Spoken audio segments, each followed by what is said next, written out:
কার কাছে বলিব আমার দুঃখের কথা?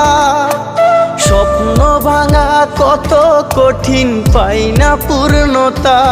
আমি কার কাছে বলিব আমার দুঃখের কথা? স্বপ্ন ভাঙা কত কঠিন, পাই না পূর্ণতা।